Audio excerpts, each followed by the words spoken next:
जब्बार खट्टर साहब का जो आखिरी जुमला था वो बड़ा स्ट्राइकिंग था। कुछ ऐसा किया जाए कि आज़ादी इज़हार निचली सतह तक पहुंच जाए। मेरा ख्याल है इस जमाने में किसी भी दूसरे जमाने के मुकाबले में आज़ादी इज़हार इतनी निचली सतह तक ऑलरेडी पहुंच चुकी है, उससे पीछे शायद नहीं जा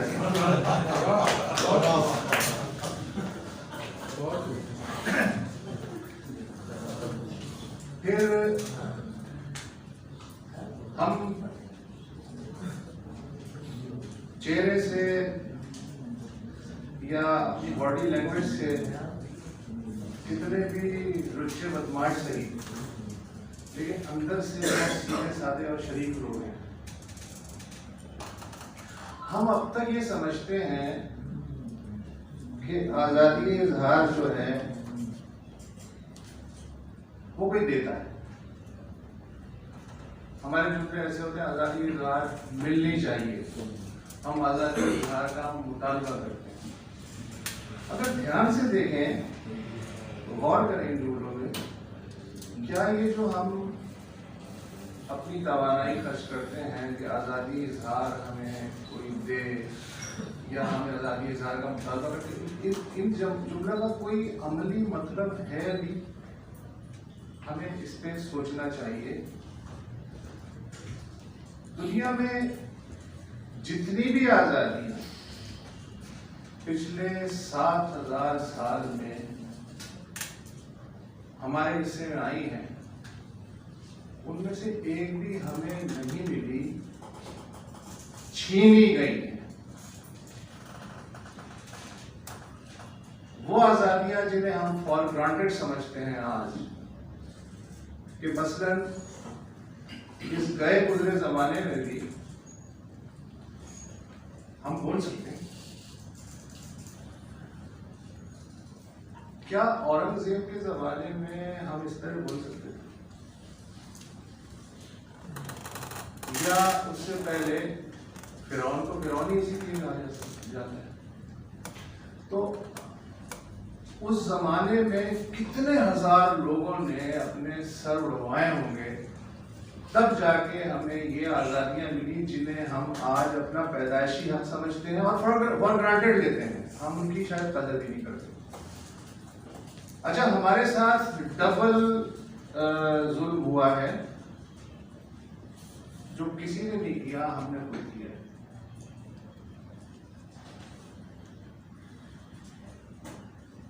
हमें पहले आजादी नहीं थी, फिर एक बीच में दौर आया, मुकाबलतन हम कह सकते थे, सुन सकते थे। वही आजमाइश का दौर था। घुटन का दौर आजमाइश का होता ही नहीं, इसलिए कि जब है ही नहीं तो आजमाइश रहेगी। जब आपको थोड़ा सा कुछ मिल जाता है तो वही आजमाइश का दौर होता है, जिसमें आप की ये सलाहियत नजर आ जाती है कि आप जो कुछ भी मिला है 100% तो कभी भी दुनिया में किसी भी चीज में किसी को नहीं मिल सकता, जितने बढ़ सके और को आगे बढ़ा दी। हमने उस स्पेस की तहफ़्फ़ुज़ के लिए क्या कुर्बानी दी? यानी क्या ये 30 साल पहले जब ज़िया का मार्शल था, ये लोग बैनर बाहर लगाते थे, प्रेस क्लब के बाहर,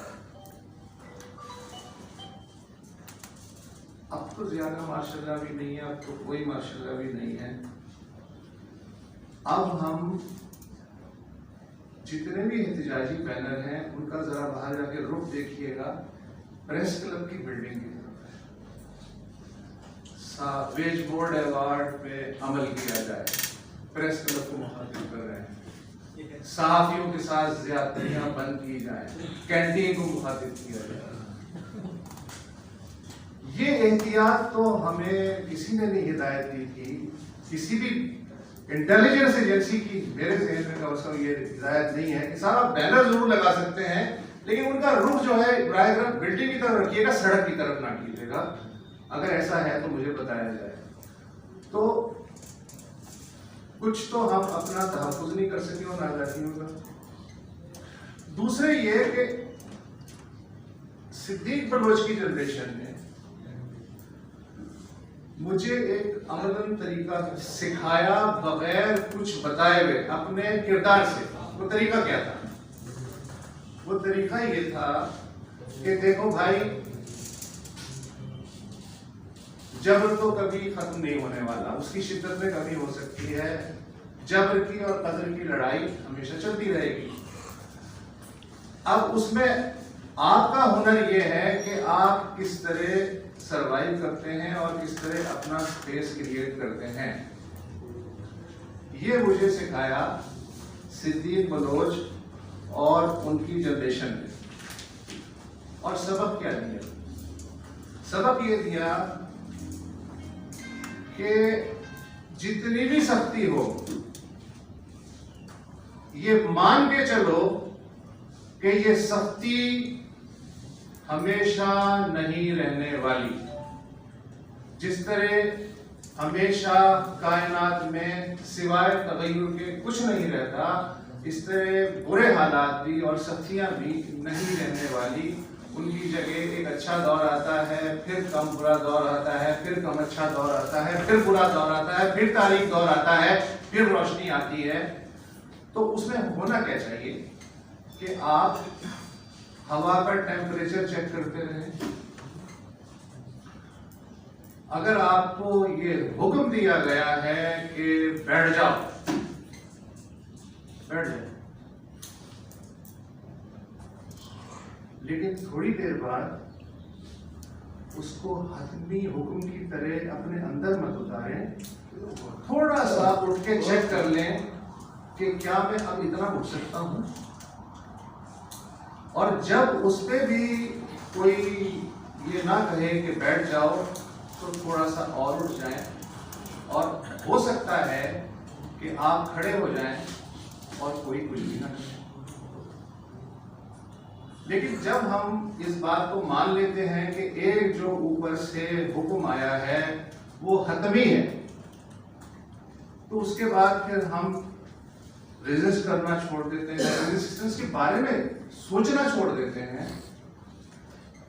तो हमें जबर के माहौल में भी चेक करते रहना चाहिए कि इस वक्त जो हमें बिठा दिया गया है, हम क्या दोबारा खड़े होकर चेक कर सकते हैं और उसके बाद थोड़ी सी और स्पेस ले सकते हैं, और स्पेस ले सकते हैं।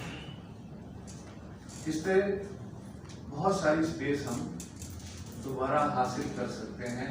लेकिन उसके लिए सिर्फ यहाँ सोचना कि मैं खड़ा हो गया हूँ काफी नहीं, उसके लिए फिजिकली खड़ा होना पड़ता है। ये इन लोगों ने हमें तालीम दी।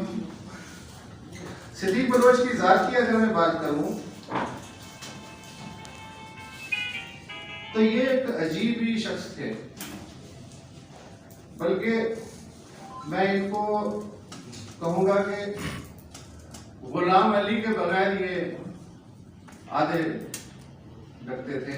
दोनों जिस तरह 24 घंटे का दिन का साथ था, और गुलाम अली का इन्फ्लुएंस था, इनका गुलाम अली पे इन्फ्लुएंस था।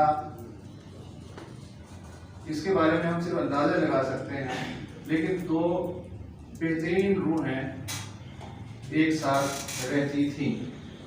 अब ये इस सोबत का या इस कंपनी का मसला था या सिद्दीक बलोच के डीएनए में ये बात थी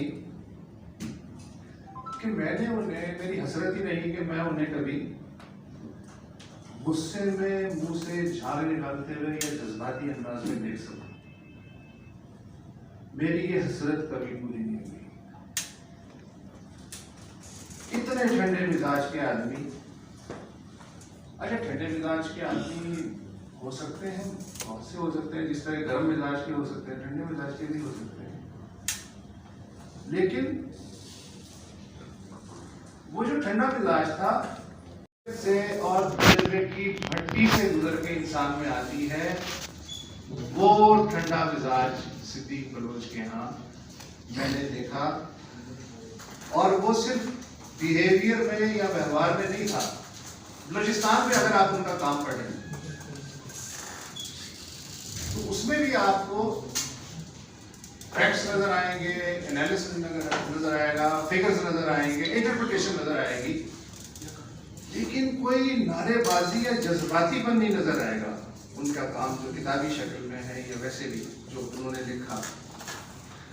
तीसरा जो मुझे उनका कोई अदा पसंद आई वो ये कि basically he was a Karachiite. Karachi, Lyari, press club, साहब, ये था सिद्दीक बलोच। लेकिन मुझे इल्म नहीं है, मगर मुझे ये बात अच्छी लगी कि आधी जिंदगी से ज्यादा कराची में गुजारने वाला शख्स, उसने शायद शऊरी तौर पे फैसला किया कि मेरी जरूरत कोयटा में ज्यादा है,